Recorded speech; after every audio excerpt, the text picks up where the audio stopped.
दोस्तों, मैं दिग्विजय सिंह आप सबका बहुत स्वागत करता हूं दिग्विजय इकोनॉमिका में। कैसे हैं आप लोग और कैसे चल रही है आपकी जीत की तैयारी।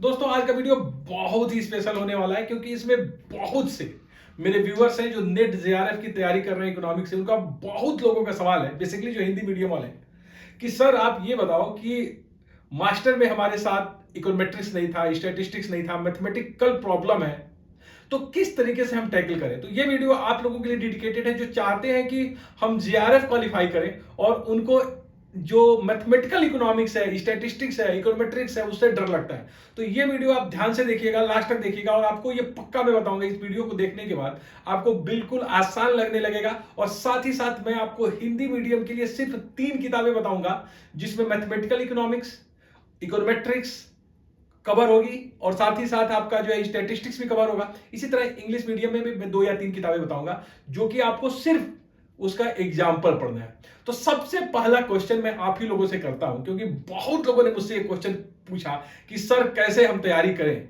स्टैटिस्टिक्स की, इकोनोमेट्रिक्स की, मैथमेटिकल इकोनॉमिक्स की। सबसे पहला सवाल मेरा ये है कि आप लोग जब जीआरएफ निकालने के लिए सोच लिए हो और आपने पढ़ाई शुरू किया है तो आपने कितना टाइम मैथमेटिकल इकोनॉमिक्स, स्टैटिस्टिक्स और इकोनोमेट्रिक्स को दिया है। मैं जानता हूं कि आप में से अधिकांश लोग हैं जो अपने पढ़ाई का 70 to 80% सिर्फ मैक्रो इंटरनेशनल ट्रेड को दे देते हैं। अब बहुत हद तक मुझे यह लगता है कि आपको स्ट्रेटजी ये होनी चाहिए कि पूरा का पूरा जो सिलेबस है, जो मैंने पहले इसके ऊपर बात की थी सिलेबस के ऊपर, वो 10 यूनिट में बटा हुआ है और यूजीसी कहता है कि हम लोग फोकस करेंगे कि सब यूनिट को इक्वली वेट दें। अगर 10 यूनिट है तो मान के चला जाए कि सबसे लगभग 10 से 12 क्वेश्चन आएंगे जो थोड़े से बहुत इकोनॉमिक्स के कोर माने जाते हैं, जैसे माइक्रो माना जाता है, मैक्रो माना जाता है, या फिर इंटरनेशनल ट्रेड को आप कर लो तो थोड़ा 1-2 क्वेश्चन ज्यादा हो सकता है।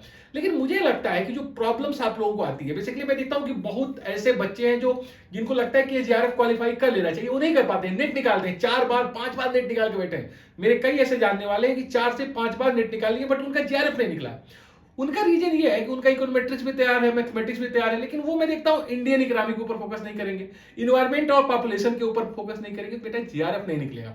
सिर्फ मैं इतना ही कहना चाहता हूं कि जितना टाइम आप लोग माइक्रो मैक्रो इंटरनेशनल को देते हो ना, उतना ही टाइम एक बार, उससे कम टाइम, थोड़ा सा कम टाइम अगर आप मैथमेटिकल इकोनॉमिक्स पे दे दो, स्टैटिस्टिक्स को दे दो, इकोनोमेट्रिक्स को दे दो, तो ये बिल्कुल आपसे समझ में आ जाएगा और आप उससे ज्यादा क्वेश्चन यहां पे कर पाओगे।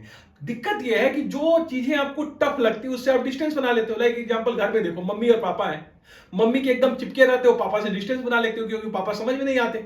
ऐसे ही जब आपको इकोनोमेट्रिक्स समझ में नहीं आता, स्टैटिस्टिक्स समझ में नहीं आता, मैथमेटिकल इकोनॉमिक्स समझ में नहीं आता, तो आप इसे डिस्टेंस बना लेते हो। मैं सिर्फ इतना ही कहना चाहता हूं कि ये डिस्टेंस मत बनाइए, इसके ऊपर काम करिए। और मुझे जो मैं प्रीवियस 15 साल का पेपर में देखा दोस्तों, मुझे लगता है कि सबसे आसानी से सबसे ज्यादा नंबर अगर तुम पा सकते हो तो इन्हीं में पाओगे। देखो 2 यूनिट है, आप देखोगे तो 2 यूनिट है, एक में जो है आपका स्टैटिस्टिक्स और इकोनोमेट्रिक्स है और दूसरे में जो है मैथमेटिकल इकोनॉमिक्स है। 2 यूनिट में मिला के मैंने देखा कि पिछले 10-15 साल में 15 से 16 क्वेश्चन, लगभग मान के चलो 15 क्वेश्चन आते हैं, 20 तो नहीं आते बट 15 क्वेश्चन आते हैं। लेकिन आपको क्या लगता है, तुम डर क्यों जाते हो? तुमको लगता है कि पूरा का पूरा डिटर्मिनेंट्स आ जाएगा, तुमको पूरा का पूरा लगता है मैट्रिक्स आ जाएगा, पूरा मैक्सिमा और मिनिमा सॉल्व करने के लिए आ जाएगा, इनपुट आउटपुट के क्वेश्चन घुस जाएंगे।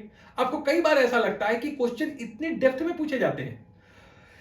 क्वेश्चन सिर्फ, मैंने जितना भी एनालिसिस किया, मैं पाया कि क्वेश्चन सबसे ज्यादा अगर रिपीट हुए हैं तो मैथमेटिकल इकोनॉमिक्स, इकोनोमेट्रिक्स में ही हुए हैं, स्टैटिस्टिक्स में ही हुए हैं। अगर आप विगत वर्षों के पेपर को अच्छे से देखोगे तो सिर्फ और सिर्फ जो क्वेश्चन पूछे गए हैं या तो उसके कैरेक्टरिस्टिक्स के ऊपर पूछे गए हैं, या फिर उसके एजम्पशंस के ऊपर पूछे गए हैं, या उसके कुछ इंपॉर्टेंट फैक्ट्स के ऊपर पूछे गए हैं। क्योंकि आप समझो, जब एमसीक्यू टाइप का क्वेश्चन है तो कभी भी आपको स्पीयरमैन का कोरिलेशन बड़ा वाला निकालना नहीं आ जाएगा कि आप 3 पेज में उसको सॉल्व करोगे। ये बिल्कुल अपने दिमाग से निकाल लो। यहां पे सिर्फ और सिर्फ ये पूछा जाएगा कि कोरिलेशन की मैक्सिमम वैल्यू क्या होगी, मिनिमम वैल्यू क्या होगी, रिग्रेशन का फार्मूला क्या होगा, और इनपुट आउटपुट मॉडल्स के बेसिक एजम्पशंस क्या हैं, इसके इंपॉर्टेंट फैक्ट्स क्या हैं। तो बिल्कुल अपने जेहन में ये निकाल दो बेटा कि इसमें बहुत टफ क्वेश्चन पूछे जाते हैं। अगर आप सिर्फ और सिर्फ जो किताबों की बात मैं करने जा रहा हूं, जो अपना नोट्स की बात मैं करने जा रहा हूं कि जो मैं आपको प्रोवाइड कराऊंगा नेट के बच्चों का, सिर्फ आप मेरा नोट्स अगर पढ़ लोगे तो तुम्हारा बिल्कुल मैं कह रहा हूं कि 70 to 80% आप कवर कर लोगे। क्योंकि मैंने देखा कि सबसे आसान क्वेश्चन तो इसी से पूछे जा रहे हैं। सिर्फ कुछ ही क्वेश्चन है जिसमें आपको सॉल्व करना पड़ता है। लाइक एग्जांपल मैंने देखा कि पिछले 2 सालों में जो क्वेश्चन पूछा गया है कंज्यूमर सरप्लस का, तो उसमें थोड़ा बहुत आपको इंटीग्रेशन आना चाहिए, बिल्कुल थोड़ा, मतलब इंटीग्रेशन और डिफरेंशिएशन का आपको अगर ए आता है ना तो आप कर ले जाओगे। तो बिल्कुल डरने की आवश्यकता नहीं है। मैं यहाँ पे वो चीजों को पॉइंट आउट करूंगा जो एग्जाम में पूछे गए, और सिर्फ मैं इतना ही कहूंगा कि इन चीजों के सिर्फ आप एग्जाम्पल पढ़ लो, आपको एक्सरसाइज सॉल्व करने की जरूरत नहीं पड़ेगी। सिर्फ और सिर्फ एग्जाम्पल पढ़ लो, इसके बेसिक कैरेक्टरिस्टिक्स को पढ़ लो, इसके बेसिक अजम्पशंस को पढ़ लो, और इसके बेसिक जो इंपॉर्टेंट कंक्लूजन है उसको अगर एक जगह नोट डाउन कर लो, जैसा कि मैं कर रहा हूं आप लोगों के लिए, तो मुझे लगता है कि इतना आसान कोई भी पार्ट नहीं है इकोनॉमिक्स में, और आपके लिए ये जीआरएफ निकालने की कुंजी हो जाएगी जिनको इससे डर लगता है। तो आइए थोड़ी सी बात कर लेते हैं कि आपके सिलेबस में mathematical economics, statistics and econometrics में क्या है। सबसे पहले आइए मैं बात कर लूं मैथमेटिकल इकोनॉमिक्स की। मैथमेटिकल इकोनॉमिक्स का मतलब यह है कि इकोनॉमिक्स में मैथमेटिक्स का यूज। तो सिंपली इसमें क्या आता है, एक तो आता है differential calculus and its application. अगर आप इंटरमीडिएट मैथमेटिक्स से नहीं हो तो आप कैलकुलस नहीं पढ़े होंगे, और आपके लिए एक चैलेंज होगा कि डिफरेंशिएशन कैसे निकालेंगे। बेटा सिंपल सी बात है, डिफरेंशिएशन आपको निकालने के लिए कोई विशेष मैं नहीं कहूंगा किताब पढ़िए, सिर्फ या तो आप मेहता मतानी की बुक पढ़ लीजिए इंग्लिश मीडियम वाले, हिंदी में doctor S N Lal sir को पढ़ लीजिए जो उनकी मैथमेटिकल इकोनॉमिक्स की बुक आती है जिसका नाम मैं अभी आपको बताने वाला हूं, या फिर अगर आप एनसीईआरटी की बुक डाउनलोड कर लो ना, तो सिंपल जो डिफरेंशिएशन है जिसको हिंदी में हम अवकलन करते हैं, तो सिर्फ डी बाई डी एक्स जो हम निकालते हैं किसी भी वेरिएबल का, सिर्फ इतना देख लो कि अगर कांस्टेंट वेरिएबल है तो कैसे निकलेगा, कोई वेरिएबल है तो कैसे आएगा, अगर मल्टीपल है तो कैसे आएगा, डिवीजन, बस 4 चीजों को तुम देख लोगे तो बहुत हद तक तुम बिल्कुल समझ जाओगे कि डिफरेंशिएशन क्या है। एक सिंगल यूनिट बढ़ाने के लिए कितना चेंज होगा। लाइक एग्जांपल, जब तुम देखते हो, जब मैं कहता हूं इनकम बढ़ता है तो कंजम्पशन बढ़ जाता है, तो जब इनकम को 1 यूनिट बढ़ाए तो कंजम्पशन कितना बढ़ेगा, इसको डिफरेंशिएट कर सकते हो, तुम निकाल सकते हो। तो तुमको कुछ नहीं करना है, या तो मेहता मदनानी की बुक उठाओ इंग्लिश मीडियम वालों, हिंदी मीडियम वाले डॉक्टर एस एन लाल की बुक निकालो, और डिफरेंशिएशन का सिर्फ एग्जाम्पल पढ़ो, कहीं अंदर मत जाओ, कोई भी एक्सरसाइज मत करो, सिर्फ डिफरेंशिएशन का एग्जाम्पल देख लो। और एग्जाम्पल देखने के बाद आप ये देख लो कि उसका यूज कहां पे हुआ है, कैसे जो है टोटल अगर कास्ट दिया है तो आप मार्जिनल कास्ट निकाल सकते हो, कैसे इससे मैक्सिमा मिनिमा निकाल सकते हो, कैसे पॉइंट ऑफ इन्फ्लेक्शन को निकाल सकते हो, अगर कोई भी मिनिमम पॉइंट है तो dy बाई dx क्या होगा, अगर कोई मैक्सिमम पॉइंट है तो dy बाई dx क्या होगा। तो सिंपल सी बात है ना कि आपको इसके अंदर नहीं जाना है, सिर्फ डिफरेंशियल कैलकुलेशन में आप डिफरेंशिएशन निकालना देख लो और सिर्फ एग्जांपल, और उसके बाद जो इसके एप्लीकेशंस है जैसे कि इलास्टिसिटी ऑफ डिमांड में इसका एप्लीकेशन आता है, और किसी भी फर्म्स की जो है प्रॉफिट मैक्सिमाइजेशन में इसका आता है, तो इसको तुम आसानी से, मतलब तुम मेरी बात सिर्फ मान के देखो, अगर एस एन लाल सर की बुक आप ले लो हिंदी मीडियम में हो, pure Hindi, does not matter, S N Lal sir की बुक ले लो, एस एन लाल सर और चतुर्वेदी सर ने लिख के लिखी है, मैं किताब आपको दिलवा दूंगा, फोन नंबर आप अभी मैं लिख देता हूं doctor S N Lal sir का, उससे आप लोग मंगा लेना। तो या फिर मैं अभी डिस्क्रिप्शन बॉक्स में डाल दूंगा doctor S N Lal sir का नंबर, उनसे आप सीधे बात करिएगा, आपके घर आपको भिजवा देंगे, और मेरा रेफरेंस दोगे तो तुमको सबसे ज्यादा डिस्काउंट भी मिल जाएगा।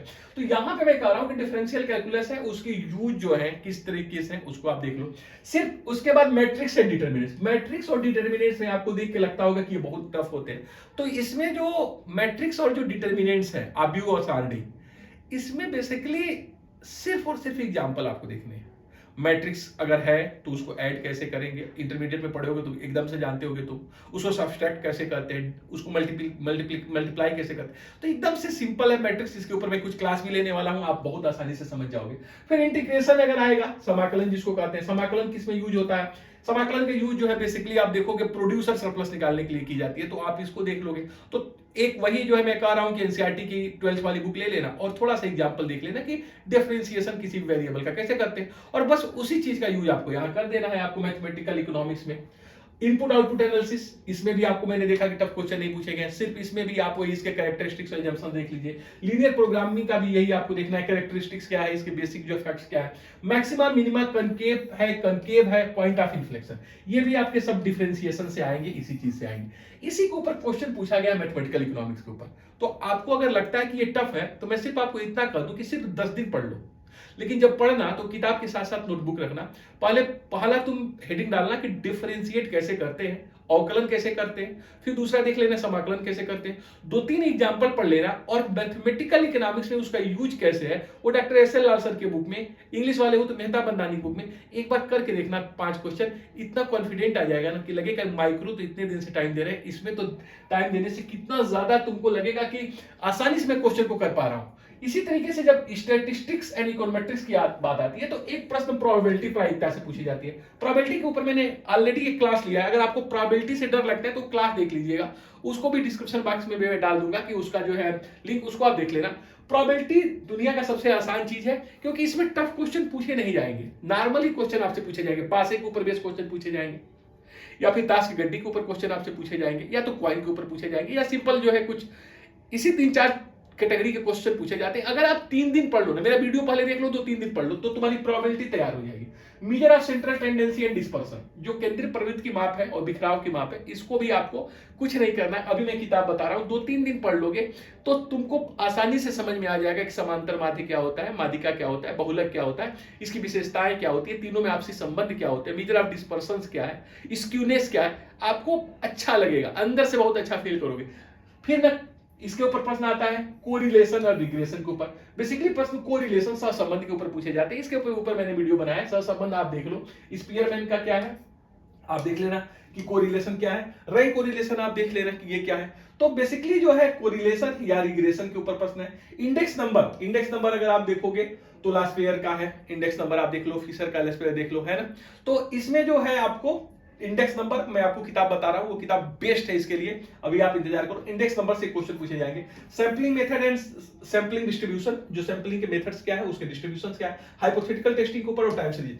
तो ये जो चीजें हैं ये देखने में आपको टफ लगती है इकोनोमेट्रिक्स वाली, लेकिन देखो प्रश्न अगर तुम देखोगे बेटा तो टफ क्वेश्चन नहीं पूछे जा सकते। अगर टफ क्वेश्चन, अगर आपको जैसे कि आप यूनिवर्सिटी में पढ़े हो और स्टैटिस्टिक्स में आप देखोगे ब्लू के कैरेक्टरिस्टिक्स के सिर्फ आप तैयार कर लो तो वही क्वेश्चन पूछे गए ब्लू के बेसिक कैरेक्टरिस्टिक्स। अब ये नहीं पूछा गया कि घुस के कि तुमको पूरा का पूरा जो है आइडेंटिफाइड करना है, प्लस पूरे के पूरे हाइपोथेटिकल टेस्टिंग करनी है, प्लस पूरे के पूरे जो है आपको क्या करना है, किसी भी बेसिक जो है इक्वेशंस को डिराइव करने, कहीं डेरिवेशन नहीं करने के लिए पूछे। दैट इज एमसीक्यू, ये तो एमसीक्यू क्वेश्चन है, तो ये आसानी से कर सकते हो। बस मैं इतना ही कहता हूं कि जितना टाइम आप देते हो ना माइक्रो मैक्रो इंटरनेशनल ट्रेड, उतना टाइम एक बार 1 महीने का टाइम निकालो और पूरा का पूरा डेडिकेटेड कर दो मैथमेटिकल इकोनॉमिक्स के ऊपर और स्टैटिस्टिक्स और इकोनोमेट्रिक्स के ऊपर, तुम्हारे मन से बिल्कुल डर समाप्त हो जाएगा। अब देखो मैं 2-3 किताबों की नाम बताऊंगा, हिंदी मीडियम में अलग और इंग्लिश मीडियम में अलग। ये किताब आप जरूर पढ़ लो अगर आप चाहते हो कि इसमें आप अच्छा करो मैथमेटिकल इकोनॉमिक्स स्टैटिस्टिक्स और इकोनोमेट्रिक्स में। हिंदी मीडियम की book no doubt doctor S. L sir की बुक ले लीजिए, नो डाउट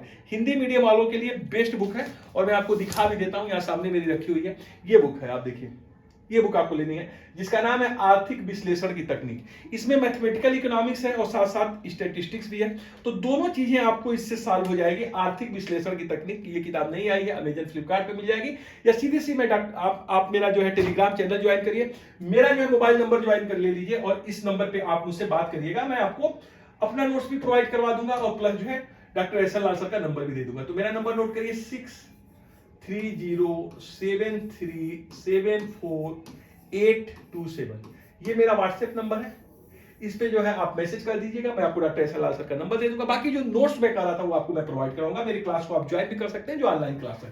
फिर देखिए ओहरी और जैन, ये किताब मुझे लगता है कि सबसे शानदार किताब है, सबसे शानदार। ये किताब आपके पास होनी चाहिए, ओहरी और जैन की स्टैटिस्टिक्स। देखिए इसकी इंग्लिश वाली बुक यहां सामने मेरी रखी हुई है, ये देख लीजिए आप लोग। ओहरी और जैन की ये बुक सबसे शानदार मुझे लगी स्टैटिस्टिक्स के लिए। अगर आप इस किताब को पढ़ोगे इतना अच्छा लगेगा कि आप पढ़ाना शुरू कर दोगे स्टैटिस्टिक्स। हिंदी में भी आती है, इंग्लिश में भी आती है। हिंदी में आती है आर्थिक सांख्यिकी करके, इंग्लिश में आती है स्टैटिस्टिक्स फॉर इकोनॉमिक्स करके। इस किताब को आप मंगा लो, अमेजन और फ्लिपकार्ट पे आसानी से अवेलेबल है।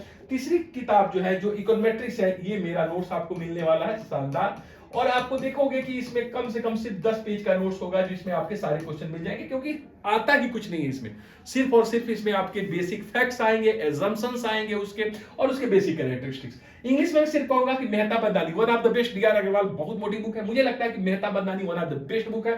किताब का है मैथमेटिक्स फॉर इकोनॉमिस्ट्स। इसका जो है, इस किताब को आप देखोगे, ये भी सामने मेरी पड़ी होनी चाहिए शायद, यस, यहाँ पे मैथमेटिक्स मैथमेटिक्स फॉर इकोनॉमिस्ट, ये बुक है, आप इसे मंगा लो। This is one of the best book, mathematics for इकोनॉमिस्टिक्स।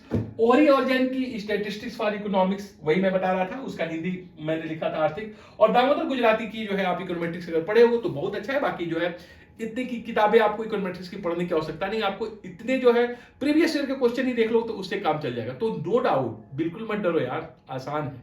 Econometrics mathematics के ऊपर 30 डेज का टाइम दो और आसानी से तुम इसको कर सकते हो, बहुत आसानी से। बस अपने आप के ऊपर पूरा भरोसा कि मुझे जीआरएफ निकालना है। पूरी की पूरी रणनीति जीआरएफ निकालने की है। नेट तो सब निकाल लेते हैं जो पढ़ते हैं, सिर्फ इतना समझ लो कि अगर तुम चाहते हो कि मैं नेट जीआरएफ निकालूं तो तुम निकाल लोगे। नेट वो सभी लोग निकाल लेते हैं जो चाहते हैं, जीआरएफ वो निकालते हैं जो प्रयास करते हैं। तो आइए प्रयास करें और जीआरएफ की दौड़ लगाएं और मैं आपके साथ हूं। आइए अच्छा करते हैं, कुछ बड़ा करते हैं, जीआरएफ निकाल के दिखाओ और हम आपके साथ हैं, हम लेंगे आपका interview. Thank you so much for watching Digvijay Economica. God bless you dear friend.